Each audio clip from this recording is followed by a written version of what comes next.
Hey guys, and I had a late start this morning, so I missed the pre-market prep. And but when I got on there, I saw what was happening with Tesla, and it was running right off of my algo resistance level. So I took some puts in that and had a very nice morning on Tesla from the off the highs. So I was very happy with that. But as far anything happening today, it's Tesla to the long side. It's just absolutely rocking. And on my scan, I went through the S&Ps, the Russell, the top ETFs, and I've done my typical scan this time. It's 11 o'clock in the morning. That's when I tried to do it. And the absolute only thing showing up on my scans, stocks or options, Tesla. And so basically, this suggests to me a massive short squeeze today. So just keep that in mind. Keep things in context. That yes, we're having a nice little pop in the markets, but it's been being driven by a squeeze and not necessarily real volume coming into the market. So just keep that as perspective going forward here. So I just want to help you out there. Okay, I just want to keep things a little bit of perspective. Everybody who wrote that last contract on the SPY options from January expiration into February, just even despite the big move we've had today, we are still underwater. So just keep that in mind. And this is a short squeeze. So what you want to do for a sustained breakout move to all-time new highs, you want to see as many things as possible working in your favor. And as far as the options markets go, you still don't have the driving force in the SPY because we are negative for the month. And the row, everybody in that row, they're just trying to mitigate their losses at this point. Anybody who got back or had back here, they're trying to get out of this, minimize their losses by adding to positions down here, trying to negate those losses. So just keep that in mind. Keep it in context how traders, their mindsets are working. Here we have a double topping situation right here, yet with a potential for higher highs, of course. But it's just something to keep in the back of your mind what's going on here, and understand how price action works. And then let's see here, we get our Qs loaded here. Okay, Qs, whole different story. Right down here is where they bought in. We're breaking out to all-time new highs on the Qs. So money has, as far as the tech goes, you have everything working in tech's favor to continue to make further upside motion in the technology space. And that's why we're seeing a lot more money heading into NASDAQ than we'd have into the other sectors, in my opinion. So just keep that in mind going forward here. And then you have your Russell, which is really lagging everything. We do have oil inventories coming out tomorrow, and they are talking about potentially Russia and somebody else, I can't remember, talking about cutting production and stuff. So they're trying to bolster up the oil prices here in the news, and that's helping support the markets too. We got a little squeeze happening here in the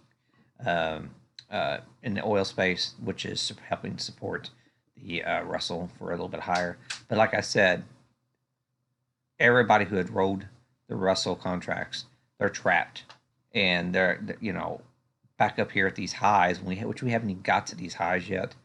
They're going to be wanting to mitigate their losses, and that's what they're looking at when they cross down here. Whenever we cross that 50 SMA, they were adding to their position down here for a potential exit up here. So that's something I want to make you understand the mindset of traders. If you're underwater, how do you mitigate your losses? And that is that's a typical strategy. And we do have an untested VPOC that we are coming right off of here on the Russell as we speak. So we actually might have a range high here for the Russell. So that is something to keep in mind going forward here. That situation. So maybe that can help you guys out a little bit. Tesla here. Earlier, my pivots with my market web study, they actually auto adjust depending on the volume at price. And we it was a really great opportunity to buy above my pivots uh, earlier today and take a very nice short position. But so far today, we're building out value at higher prices, and the pivots are migrating higher as we speak, um, suggesting that there's potentially more upside building out here in Tesla. So just keep that in on watch, and the implied volatility was through the roof. You just can't really afford to hold it an overnight session unless you bought well before today. So anybody who had bought into Tesla today on the options, like on the weeklies, I mean, you're playing with dynamite if you're holding overnight. So this thing could go sideways the rest of the week and just absolutely destroy your trade. So that's something to keep in mind going forward here.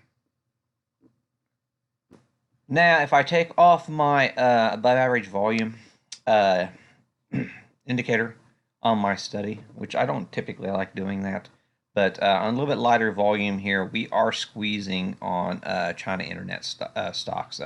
Alibaba's up pretty good too. It's not on my list here, so just keep that in mind. We have Baba's earnings Thursday, and JD's having a nice little short squeeze too. So that's the second best performer out behind Tesla on the Nasdaq 100. So that's pretty much what's going on here. And you see the tech, you know, the darlings of tech, Microsoft, Apple, both of them, which blew things away.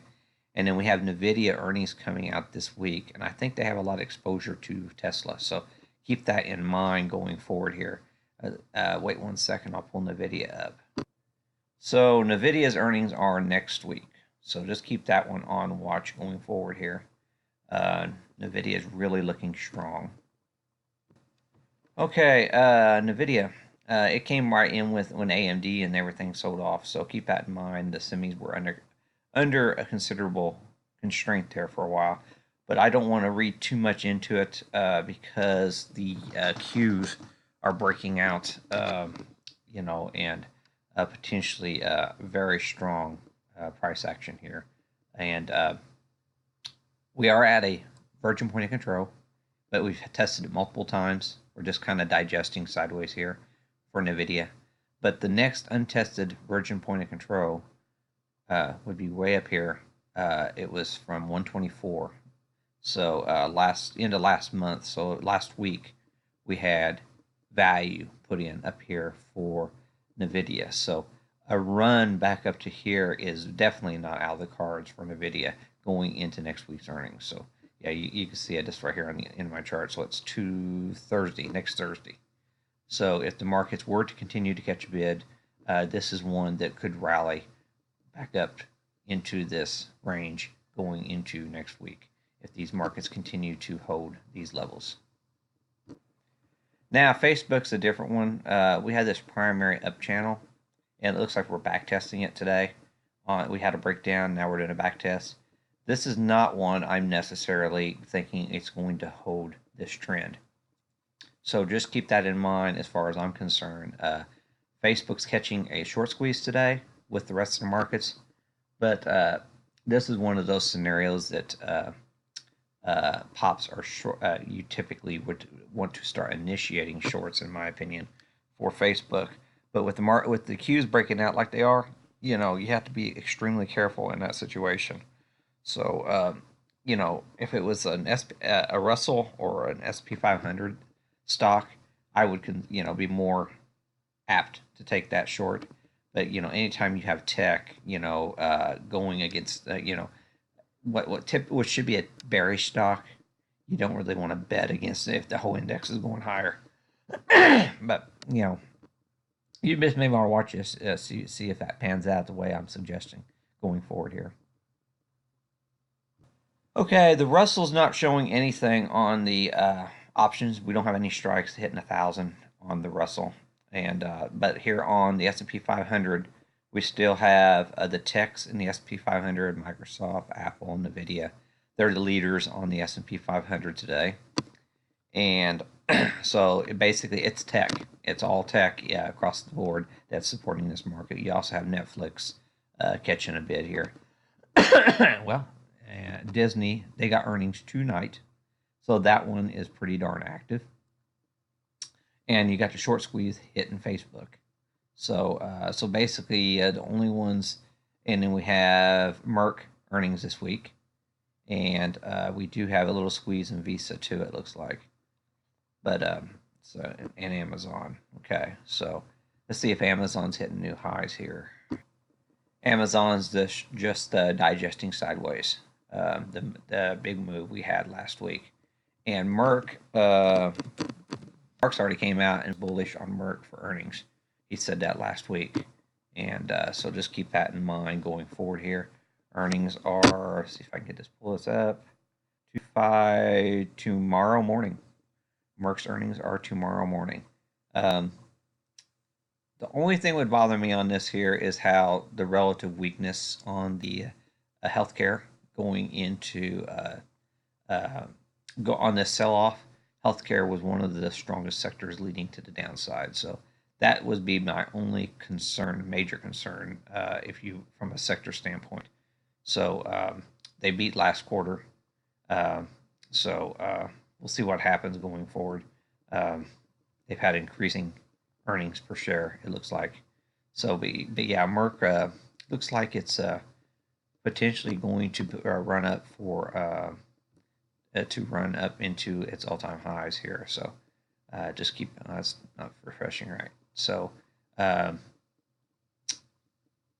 see, that primary trend, that is a red flag for me.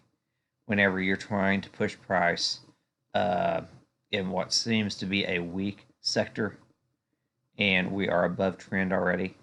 So yeah, I wouldn't be pushing it to the long side. I have to wait for the numbers at this point to consider initiating a long position in Merck, in my opinion. So just keep that one in, keep that on your radar. That's it. I don't want to make the video too long or anything like that, but man, it's amazing how short squeezes hit this market, isn't it?